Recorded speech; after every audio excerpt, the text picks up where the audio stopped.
Rūta, gal nori pas mus?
Gerbiami laureatai, ministrė pirmininkė, ministrai, malonūs visi šventės svečiai. Turime gražią tradiciją, minint Lietuvos valstybės atkūrimo dieną, būtent vasario 16-ąją, pagerbdami iškiliausius mūsų kultūros ir meno kūrėjus. Toks meno ir valstybės priartėjimas neretai vertinamas dviprasmiškai.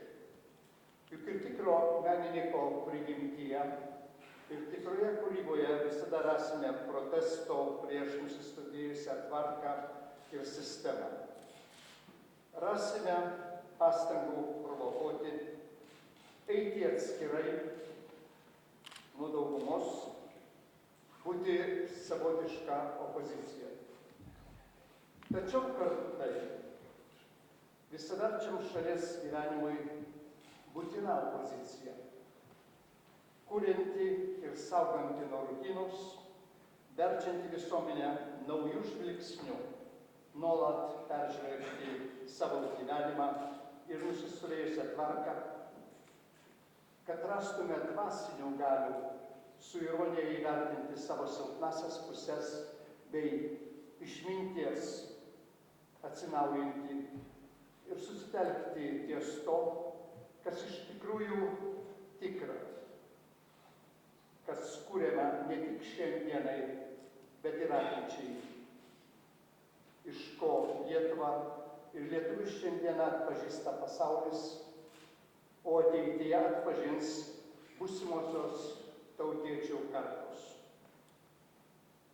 Manau, kad tas tęstinumas, vienų kartu gebėjimas kurti vertybes, o kitų jas perimti bei pripažinti savomis, tai ir yra tikroji tautos kultūra.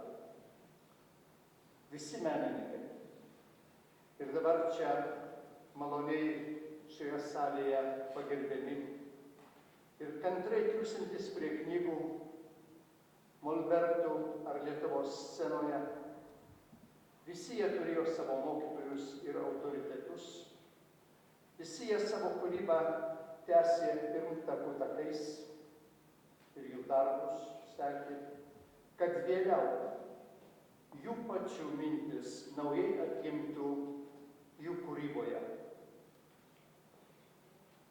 Kartoms ir asmenybėms keičiantis lieka nacionalinė kūryba. Šiame žodžių junginyje, kaip ir teikiamos premijos pavadinime, norėčiau akcentuoti nacionalinį.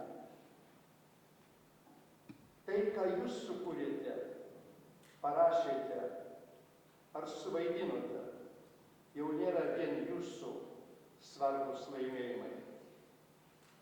Tai labai svarbu tautai ir valstybei visaverčiam gyvenimui.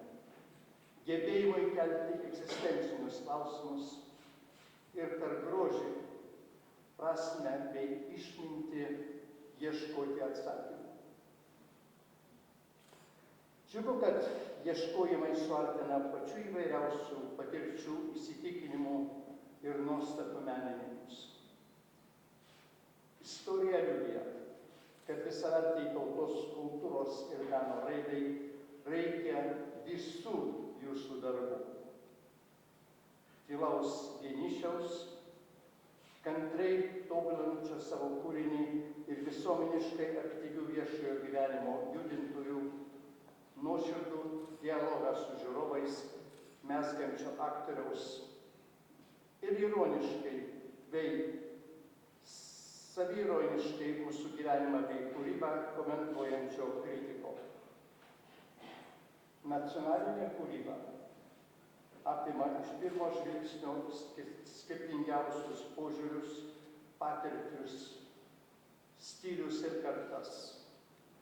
Kad visa tai būtų suvokta ir svarbiausiai pratęsta, kad būtų tęsiama mūsų kultūra, kad būtų tęsiama dvasingoji, būtent kuriančioji Lietuva. Žinau, Žinau, kad būti menininku šiandienos pasaulyje yra didelis iššūkis. Bet ar kada nors buvo kitaip? Pervertę ir pasaulį, ir Lietuvos istoriją matome. Tikras menininkas visada kūrybingai priešinasi laikui ir pasauliui.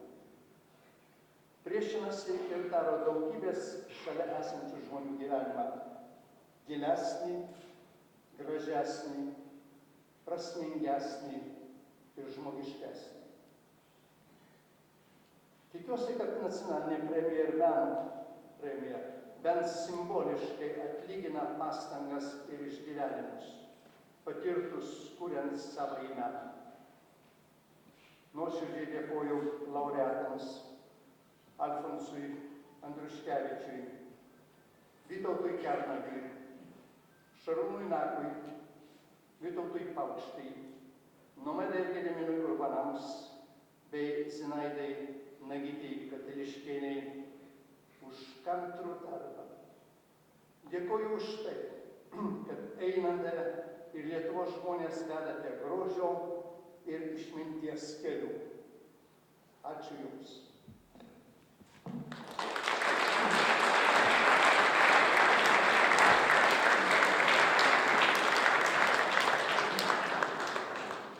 Kviečiame tarti sveikinimo žodį ir toliau vesti ceremoniją Lietuvos nacionalinių kultūros ir meno premijų komisijos pirmininkas.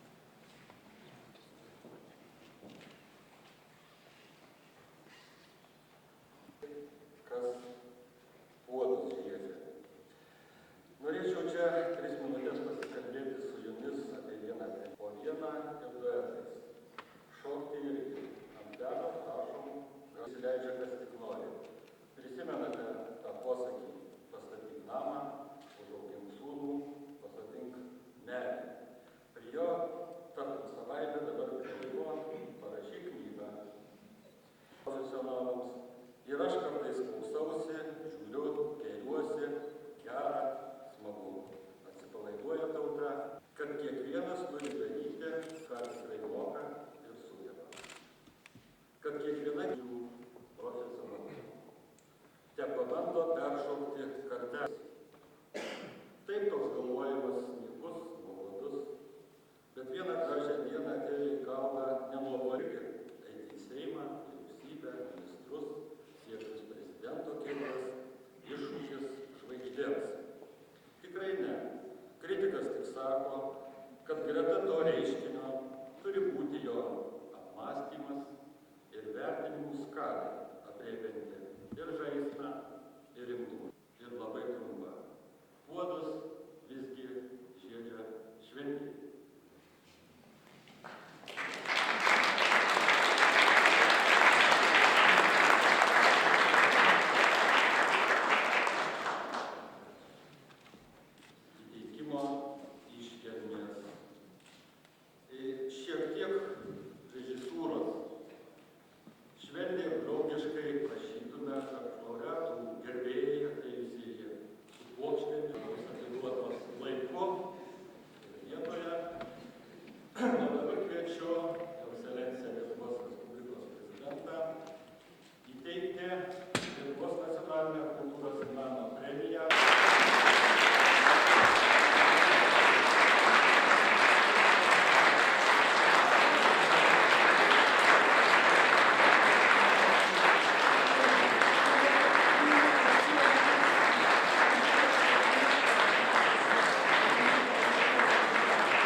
Jūsų ekscelencija, Lietuvos Respublikos prezidentė, ponė premjerė, ponė ministrė, ponios ir ponai. Visi žinome, kad platusis pasaulis yra įvairus. Antraip, jis būtų mažiau pavojingas ir netoks įdomus.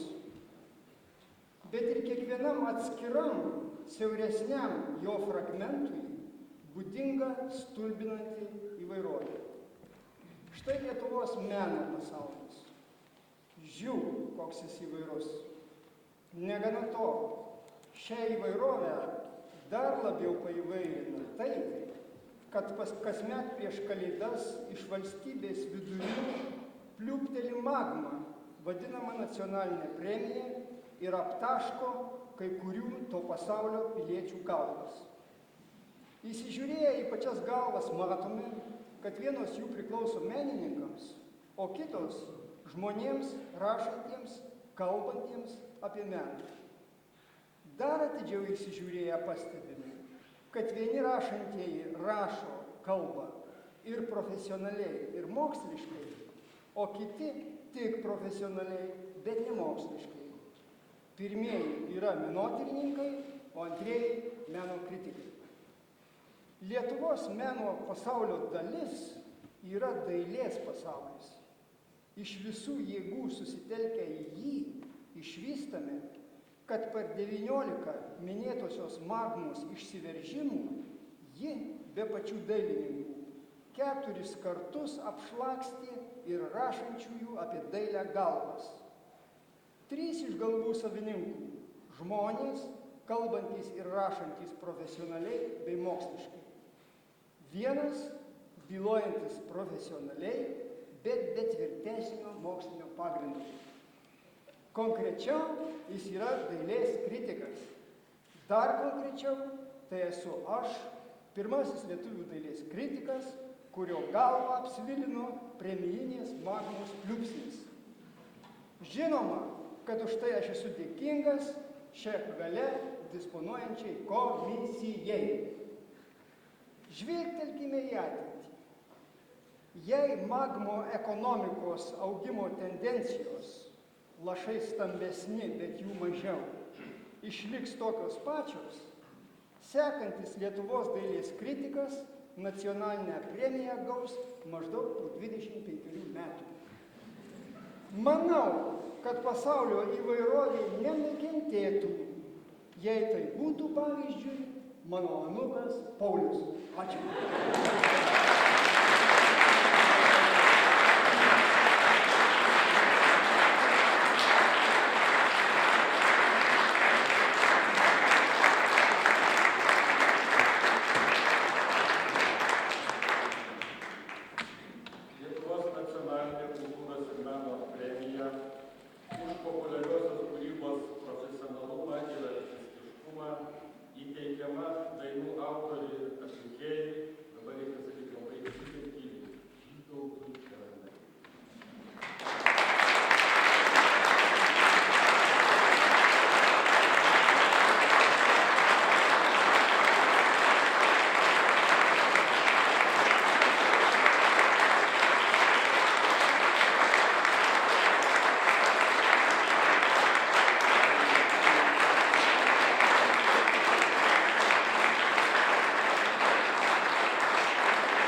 Aleksandrui Kernageriui ir Gražinai Venedijai Kernageriai už jų neįtikėtiną toleranciją.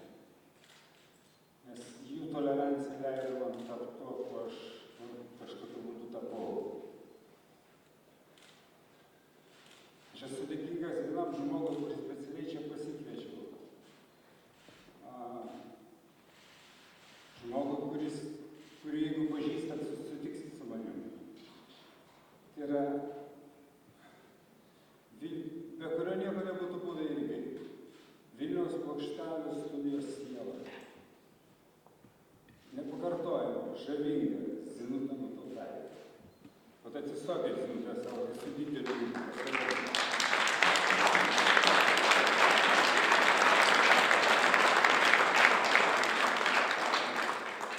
Be Zinutės tais laikais čia buvo baisu, čia nieko nebūtų. Aš labai dėkingas savo šeimai,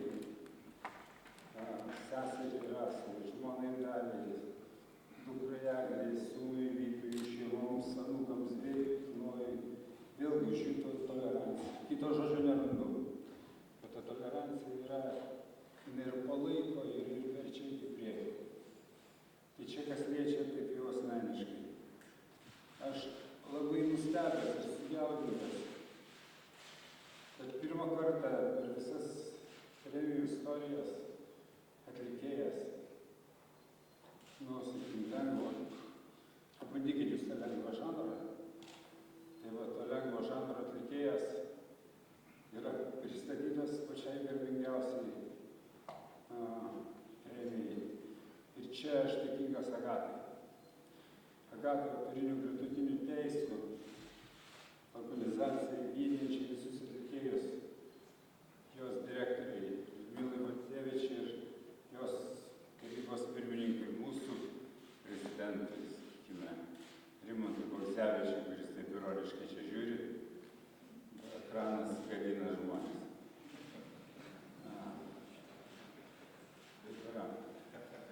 Aš dėkingas dar dviem žmonėm, va čia tas juokas, kuris skamba, jis priklauso Donatui Katkui. Tai jo komisija neišklausė, atsisakė, jis norėjo mane pristatyti. Ir išklausė Rūtos Pavliskaitės, kuri matyt padarė taip gerai, taip taktiškai, kad Valentinui Sventinskui ir jo visai tai neįtikėtino garbingumo hebrai, kuri čia viską lemia, nieko neliko padaryti ir kažkokiu būdu, kažkokiu stebuklų, kažkokiu neįtikėtinų dalykų vis dėlto paskirti tą kažkokia tikrai ypatinga premija man. Viskas, ką aš norėjau pasakyti ir baigti, aš norėjau savo seno draugo ir vilniečio hipsterio, Olego Zacharenkovo žodžiais.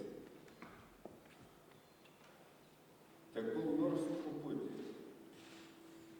Dievas turi. Ačiū.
Už geresnę muziką yra kova už geresnį gyvenimą. Visiems, net tiems, kas apie tai visiškai nieko nesupranta.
taip jau atsitiko, kad mums su Gediminu viską reikia dalintis gyvenime.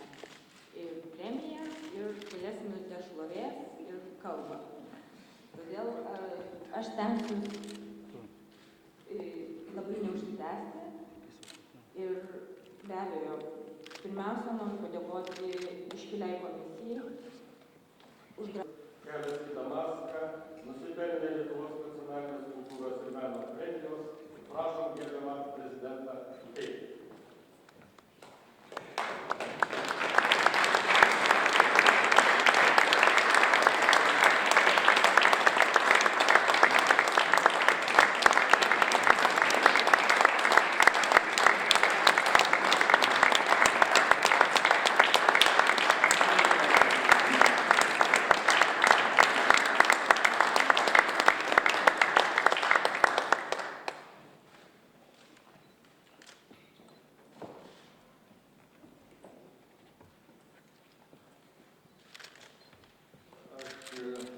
Nerašiau programinės kalbos, mūsų teatras truputį kitoje situacijoje dabar ir pasikliauju, šiuo atveju fatalistas, senu filosofiniu kalambūru. Jeigu nori prajuokinti viešpatį Dievą, papasakokime apie savo planus rytdienai. Planai neaiškus, manau, viskas išsispręs. Naudodamasis progą, pirmiausia, aš noriu padėkoti aukščiausiams valstybės vyrams pagerbusiems savo apsilankymą. Šito aukščiausio apdovanojimo įteikime nacionaliniai kultūros ir meno premijų komisijai palankiai pažiūrėjusiai į mano kandidatūrą ir skyrusiai šitą aukščiausią premiją. Ir nuoširdžiai dėkoju tiems tūkstančiams žiūrovų, kurie lankė mūsų spektaklius, publikai, be kurios teatras negalėtų egzistuoti ir kuri kentė tiek daugel metų mano buvimą scenoje. Ačiū.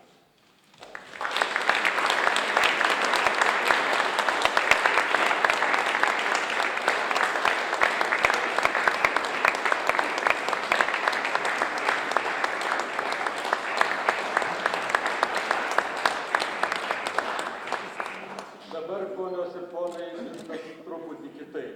Dabar pranešu, kad Lietuvos nacionalinė kultūros ir meno premija paskirta poetei Liūnei Sutemai, per žinias sako Zinaidai Nagytei Katiliškienei, teisybę sako, poetei Liūnei Sutemai už dvasinės saugos poeziją rinkinys Tebūnie.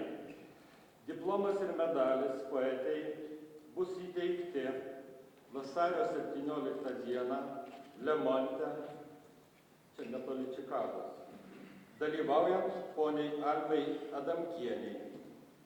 Kviečiu aktorių Vytautą Paukštę perskaityti poetės Liūnės Sutemos eilėraštį.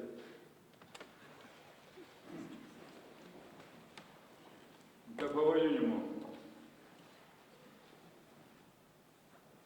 Kai pritrūksta žodžių išsakyti save, ir žinau, daugiau žodžių nėra, nubraukiu dulkes nuo žolės ranka ir žolė auga, žaliuoja manyje be žodžių.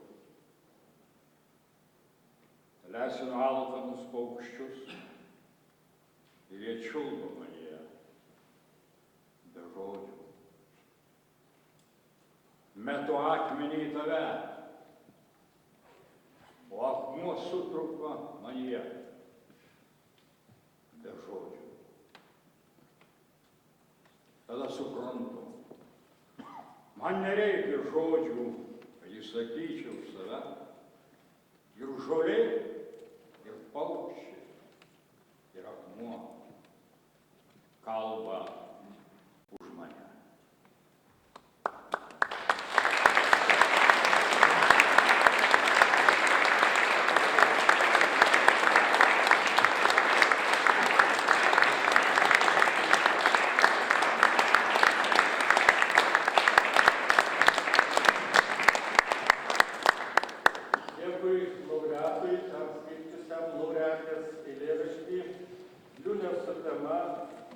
prieš kalbą kultūros ministras Jonas Dučas.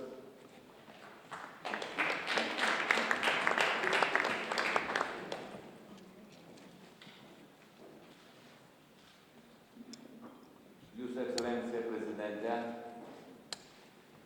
gerbiamas ministrė pirmininkė, brangus nacionalinės kultūros ir meno premijos laureatai, gerbiami šventės dalyviai svečiai. Sveikinu visus, kurie veda mus pirmyn, teikia stiprybės ir skatina inovacijas visose visuomenės gyvenimo srityse. Sveikinamas jūs.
Foršetas 12:26, 13:26. Ačiū.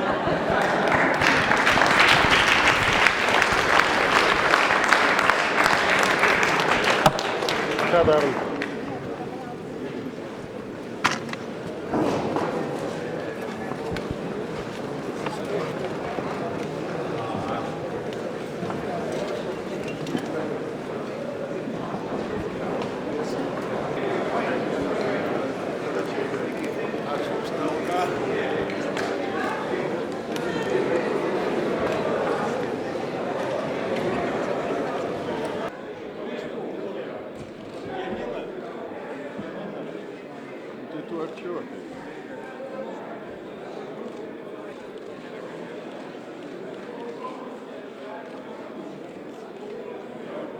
Vieną minutę, ne visi.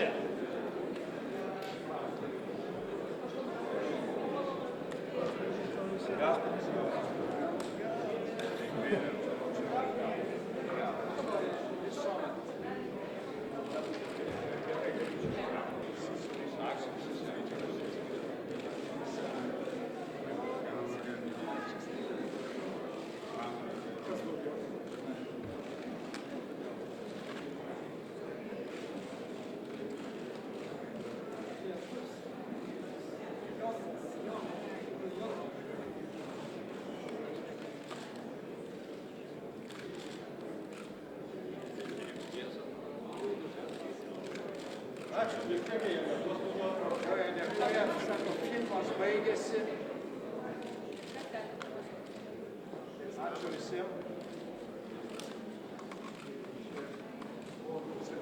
Meisteris.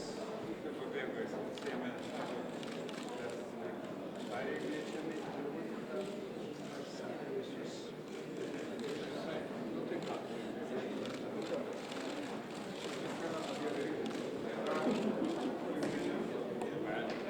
Thank you. tiksliau. Žinai, akreditacijos atims už pašaukimą. Neužlipkit, man aš filmuoju. Tai va, ir aš noriu kažkaip įlįsti. Aš man prieš tave.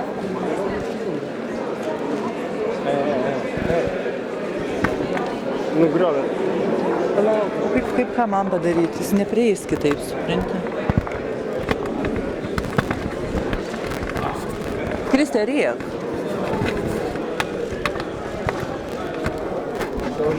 Tau reikia kaip reikia, eik prieš mane. Eik prieš mane. Padaryk, kad kaip Kaip aš padarysiu viską, aš negaliu visko padaryti. Aš negaliu visko padaryti.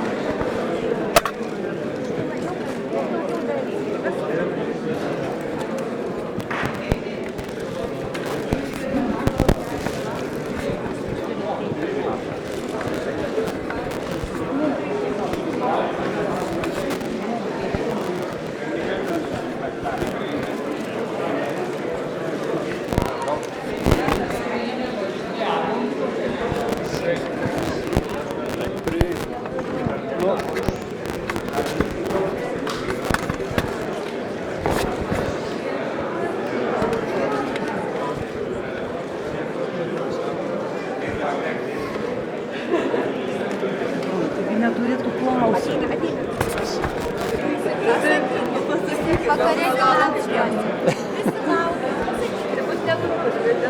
Labai trumpai reiškia. Taip, sprendimą padariau be jokių įtakojimų, be jokių įkalbinėjimų, po visų įsikalbėjimų, įvertindamas tai, kas buvo išsakyta, pageidauta. Ir padariau tai vadovaudamasis savo sąžinę ir galvodamas, kad tai yra šiuo metu vienintelis geriausias sprendimas ateičiai. Aš įstatymą pasirašiau, tačiau tą pačią minutę parašiau gan ilgą laišką ministrui pirmininkui, išdėstydamas visą padėtį ir net pastatydamas tam tikras sąlygas.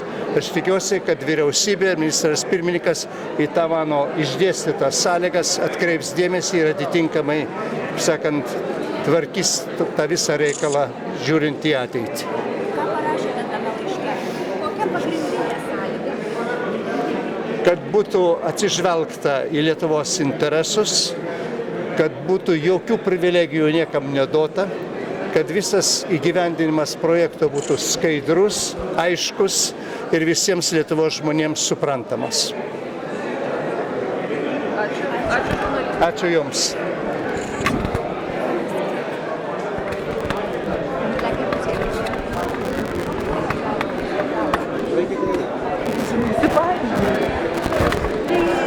Kaip vertinate, kad prezidentas pasirašė įstatymą?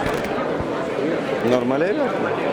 Sakė, jisai parašė jums laišką ilgą ir kažko prašo. Ar su prašymais? Ar jau spėjot perskaityti? Ne, aš dar nespėjau perskaityti, bet tikrai mes atsižvelgsime visus prezidento pageidavimus. Jeigu tik tai leis galimybės ir įstatymai, galbūt poįstatyminiai aktai, tai aš kaip suprantu, ten turi būti papildomų garantijų siekimas per kitus sprendimus. Tai tikrai mes visą tai realizuosime. Aš manau, kad artimiausiu metu grįžus ūkio ministrui iš Lenkijos, kaip pagrindiniam dėrybininkui, mes sėsim prie stalo ir visus prezidento pasiūlymus tikrai realizuosim. Tai kas dabar? Įstatymas pasirašytas kokie? Dabar turi būti sukurta įmonė. Įmonės turi būti sukurta, aš tikiuosi, kad iki kovo galbūt pradžios ir po to mūsų nacionalinis investuotojas, Latvijos energija, Estijos energija ir Lenkijos kompanija Polski Sėti elektroenergetiniai pradeda dėrybas dėl bendros kompanijos įkūrimo. Kaip jūs žinote, tik viešėjęs Latvijos premjeras, jie jau skatina tiesiog mums kuo greičiau. Jie skaičiuoja kitaip. Mes čia Lietuvoje žiūrim, kad čia kažkiek. Jie sako, 2 metai nuo trakų memorandumų ir mes nepajudėjome.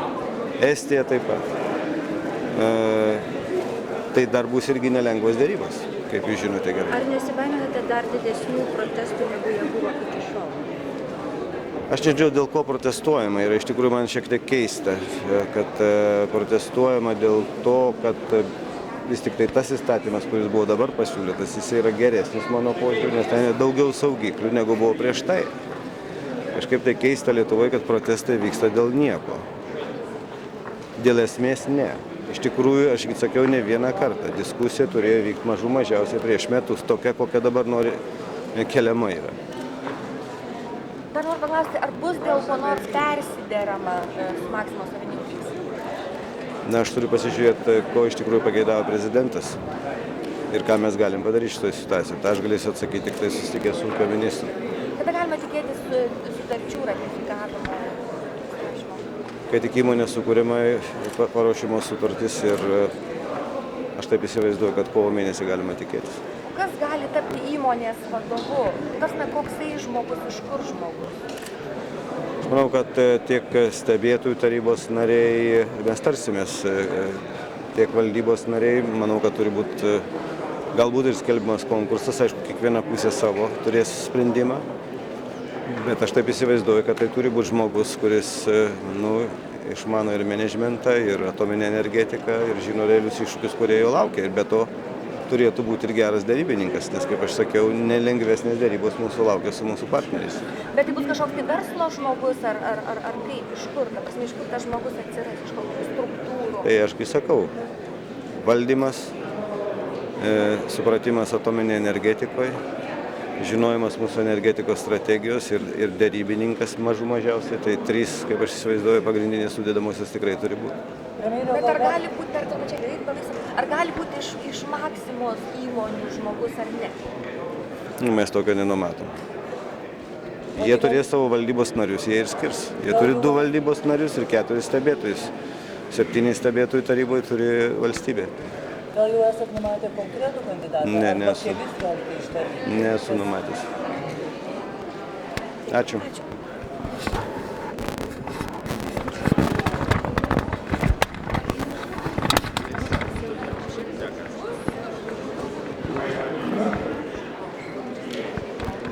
Jų tokie išstojimai, pasisakymai proceso metu nestebino? Na, jų pasisakymų dėka mes patobulinom įstatymo projektą, kad jis atitiktų ES direktyvas, kad atitiktų konstitucijos nuostatas. Taip kad, aš manyčiau, kad paveikė teigiamai. Ačiū. Dar bandysim.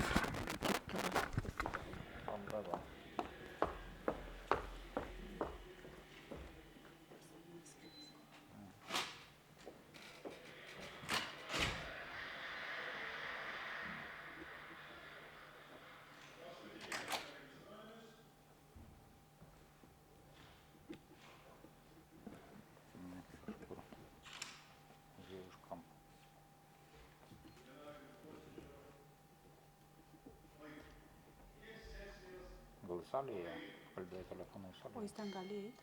Jo, ten yra vienas.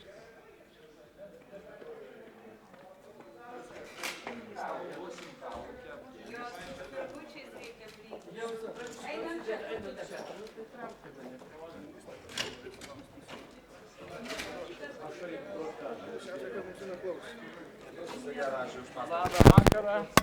Gerų švenčių. Ai, tai supratau.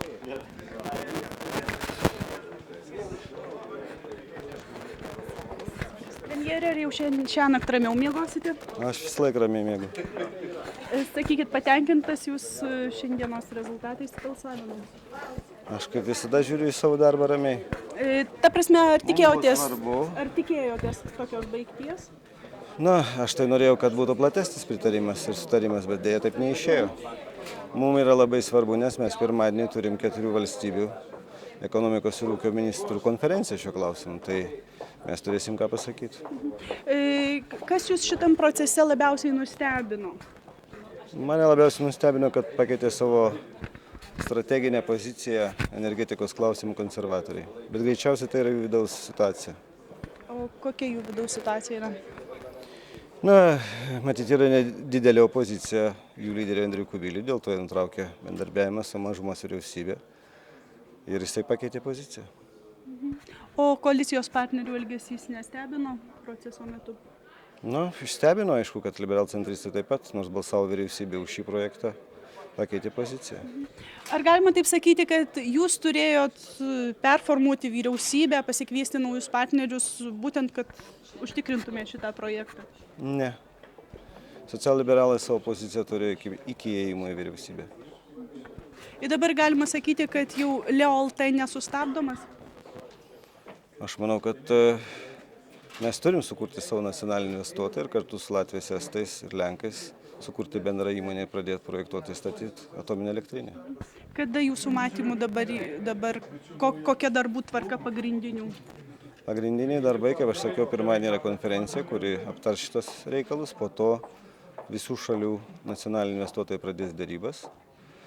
Na ir vienas iš svarbiausių aspektų tai yra aplinkos įvertinimas, kuris atsakys, kokios galios mes galim pastatyti atominę elektrinę. Čia yra esmės ir darybos priklauso, kokios dalys atitenka kiekvienai valstybei. Tai čia yra pagrindiniai aspektai. O taip pat mes dabar galėsim aiškiau kalbėti su Europos komisija dėl galimo pratęsimo antrojo Ignalinos bloko, tol kol pastatysim naują elektrinę. Kokia perspektyva, kada jinai bus pastatyta? Ne, mes planuojam 15-16 metais. Sunku šiandien pasakyti dėl to, kad nežinom, koks bus generatoriaus tipas, nes įvairūs generatoriai yra skirtingas pastatymo laikas. Bet toks yra planas. Ačiū.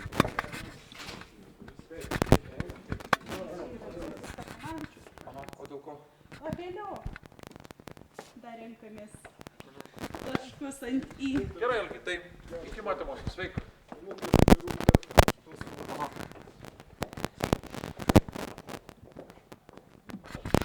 Sakykit, kaip jūs vertinat visą procesą šito LEO stūmimo ir galutinę procedūrą balsavimą dėl jo?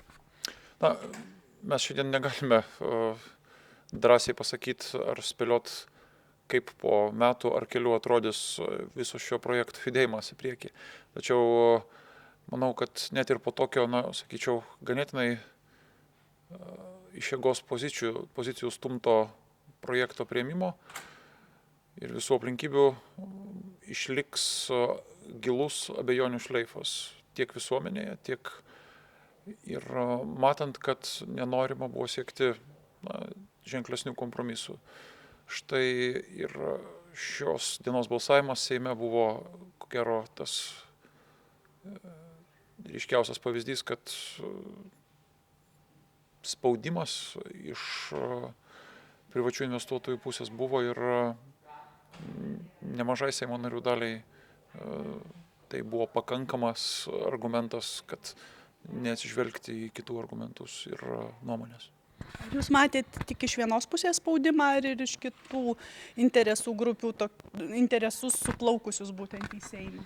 Aš manau, kad būta ir yra turbūt interesų įvairių ir šito negalima neigti, tačiau mes negriaudami pačios idėjos ir pačio proceso galėjome užkirsti kelią daliai abejonių, tame tarpe ir konstitucinio ar europinio lygmens klausimų ir abejonių išsklaidymo.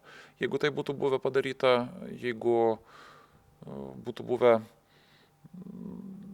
kiti per dėrybas pasiekti ryškesni rezultatai, galbūt ir jeigu santykis būtų buvęs dar palankesnis balsuojant už tokius projektus. Oho. Pabaigos nebespėjau. Dar norėsiu dar vieną klausimą. Truputėlį kitur atsistojam. Čia. Gerai. Jūs tą patį klausimą dar kartą kažkaip? Ne, aš iš naujo paklausiu. Nieko ten tokio.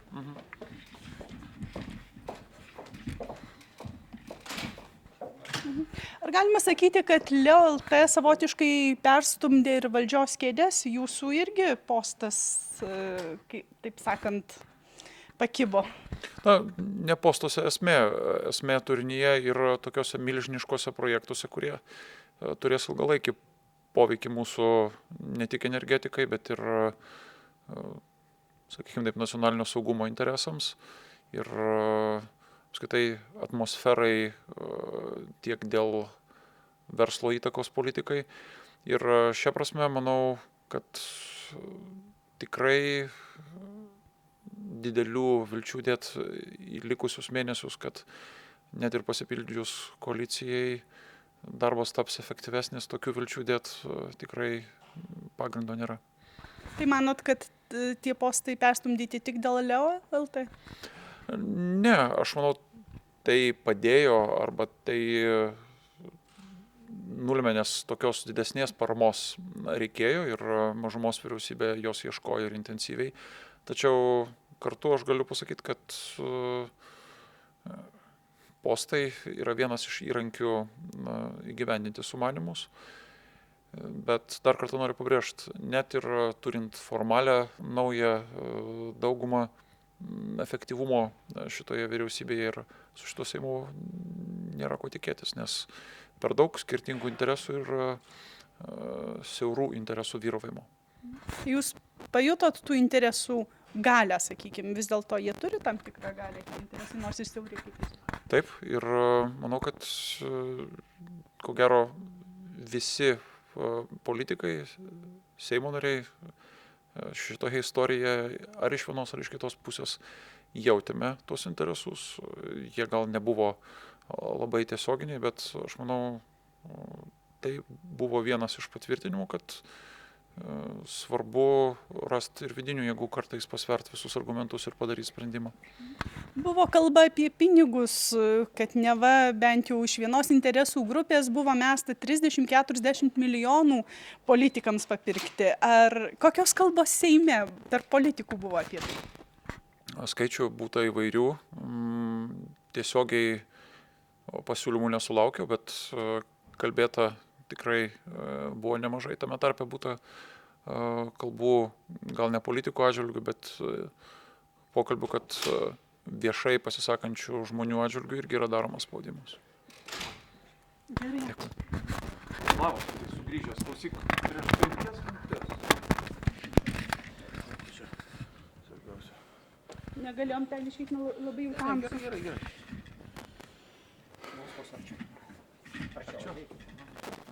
Aš tik gal iš kitos pusės.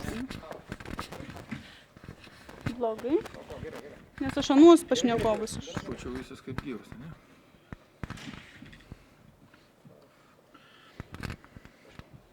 Ir kaip jums, jūsų akimis visa procedūra, Leo to stūmimo ir balsavimo procedūra ir visas tas procesas? Blogai, labai blogai. Negalima buldozerio stumti ir prastuminėti tokių svarbių valstybei įstatymų. Juolab, kad tai, kas dabar buldozerio metodu patvirtinta, manau, yra nenaudinga nei Lietuvos valstybei, nei Lietuvos valstybės piliečiam. Ir tai, kas buvo padaryta ir tai, kaip buvo padaryta, manau, kad yra ne tik grėsmė energetiniai Lietuvos nepriklausomybei, ne tik grėsmė Seimui kaip po institucijai, kaip po save gerbiančiai ar ją gerbiančiai kažkieno institucijai. Manau, tai rimtas klausimas dėl mūsų valstybės nepriklausomybės. Manau, kad šie klausimai ir tos tendencijos rodo, kad mes žengiam keliu, kai mums grėsia prarasti nepriklausomybę visuose lygmenyse, tame tarpe valstybės. O tai jau ne tik tai, kad blogai, bet ir pavojinga. O kalbant apie Seimo kaip institucijos savigarbą, kur jūs čia matėt tos savigarbos, sakykime, praradimą, kaip čia atrodė visi procesai? Manau, ir vyriausybė, ir Seimo dalis, kuri balsavo palaikydama šį procesą, sudarė prielaidas manyti, kad jais manipuliuoja, kad jie vykdo privačių investuotojų, privačių interesų gynimo funkciją ir kad neieškomas balansas arba tiksliau nesistengiama ginti mūsų valstybės piliečių interesų, o ginami interesai atskirų šiuo atveju ekonominių grupių. Tai manau blogai. Bet šiaip ar taip ta kažkokia ekonominė grupė būtų dalyvavusi šiame procese. Jeigu ne viena, tai kita ir jautėsi iš kitų grupių interesų. Ar jūs matėt kelią, kad iš viso įmanoma išvengti šito privataus kapitalo įtakos tokio aktyvaus dalyvavimo šit? Ne, mes nematome, nelaikome blogybę privataus kapitalo. Ir mes matėme galimybę ir šiame projekte dalyvauti privačiam kapitalui. Tačiau buvo reikalingi du pagrindiniai dalykai. Pirmas dalykas tai skaidrumas ir viešumas, ko akivaizdžiai trūko, aš turiu omeny be konkurso parinkta įmonė. Ir antras dalykas, tai vyriausybė privalėjo ir Seimas tvirtindamas užtikrinti saugiklius, valstybės ir piliečių interesų gynimo saugiklius. Dabar šitų dalykų nėra. Mes siūlėme 3 pagrindinius dalykus, kuriuos reikėjo priimti. Tai yra garantijos ir tikslas. Juk šitas visa institucija arba nacionalinis investuotojas kūriamas iš esmės tai tam, kad būtų pastatyta atominis reaktorius, kad būtų nutiesti tiltai, kad mums visiems gyventi būtų lengviau, kad mes mažiau mokėtume už elektros energiją. Tai turėjo būti įstatymuose visuose aiškiai ir tiesiai įvardinta. Vienas. Antras dalykas, be jokios abejonės, valstybė privalėjo turėti 2/3, daugiau negu 2/3 akcijų, tam, kad privatus kapitalas esantis vienose rankose negalėtų vetuoti arba vienaip ar kitaip, sakykime, vienu ar kitų sprendimų. Ir trečias dalykas, tai be jokios abejonės turėjo būti saugiklis, kad kol neįvykdomi tie dalykai, dėl kurių nacionalinis investuotojas formuojamas, tai yra reaktorių statyba ir tiltai su Lenkija ir Švedija, tol barterinių būdų įsigytos akcijos negalėtų būti parduodamos, išmainamos ar kitaip daromas biznis iš to. Padarius tai, vardan ko mes susirinkom, tik tada galima daryti, tai būtų saugikliai, būtini saugikliai, kuriuos įvedus mes būtumėm pritarę šitam projektui. Taip, kaip yra padaryta dabar, per daug didelis pavojus ir grėsmė, kad tai bus ne nacionalinis investuotojas, kuris rūpinsis Lietuvos piliečių mūsų visų interesais, o rūpinsis visais kitais interesais, mes eilinį kartą galime būti apiplėšti. Ar galima taip sakyti, kad ne valdžia suformavo nacionalinį investuotoją, o nacionalinis investuotojas suformavo valdžią ir jos sprendimus? Dėja. Bet labai panašu, kad vyks būtent taip. Ir žinote, mes pasiūlėme su kitais Seimo nariais, 48 Seimo nariai pasirašė prašymą, kad būtų sukurta laikinoji komisija, būtent ir nagrinėtų šitos klausimus. Reikia išsiaiškinti, kas Lietuvoje formuoja valdžią. Tai yra paskutiniai įvykiai Gedimino Kirkilo, Stonio ir darbiečių ten aplinkoje svarstymai tų klausimai. Ir visiškai nesvarbu, kas kvietė gerbiamą Stonį. Ar gerbiamas Kubilius, ar darbiečiai. Esmė yra tame, kad politinės partijos parlamentiniam derantis verslo, sakykime taip, abejonės keliančio verslo atstovai dalyvauja ir abi pusės su to sutinka. Ir visi kiti dalykai, kurie pasirodė, tame tarpe iniciatyvos dėl, sakykime, to liūto ir gynimai ne valstybės, o privačių interesų, kelia labai rimtus klausimus, kas iš tiesų šiandien valdo valstybę ir į kuriuos būtina atrasti atsakymą, nes kitaip, grįžtų prie pačios pradžios, mes tikrai prarasim valstybės nepriklausomybę. Dėkui. Ne veltui sugrįžot.